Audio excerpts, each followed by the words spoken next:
Hello everyone, নতুন একটি mini ব্লগে তোমাদেরকে ওয়েলকাম। আজকে সানডে আর সানডে স্পেশাল বাড়িতে মা কি বানাচ্ছে দেখো, কাবলি ছোলার ঘুগনি। এটা আমার ভীষণ প্রিয়। আর তার সাথে লুচি না থাকলে হয় নাকি? তো লুচিটা আমি এখানে মাকে হেল্প করে দিয়েছি আর মা এখানে ঘুগনিটা রেডি করছে। এই যে মায়ের ঘুগনি রেডি হয়ে গেছে আর রেডি হওয়ার সাথে সাথে মা আমাকে ব্রেকফাস্ট করতেও দিয়ে দিয়েছে। দেন মা এখানে কিচেনে রান্নাবান্না স্টার্টও করে দিয়েছে। আর এখানে দেখো কি হচ্ছে, চিকেনটাকে কষানো হচ্ছে। রোববার আর চিকেন না হলে হয়। আর এখানে আমার জন্য মাছ ভাজা হচ্ছে।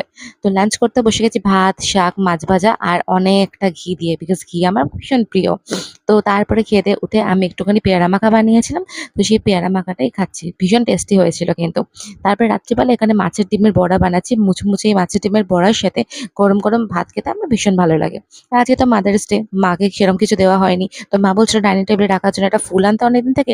তাই এই ছোট্ট একটা জিনিস মায়ের জন্য নিয়ে আসলাম আর মায়েরা তো অল্পেতেই খুশি হয়ে যায়। তারপরে এখানে ডিনার করতে বসে গেলাম আর শেষ পাতে আজকে আইসক্রিম দিয়ে শেষ করলাম। চলো টাটা, দেখা হচ্ছে নেক্সট ব্লগে। ভিডিওটা ভালো লাগলে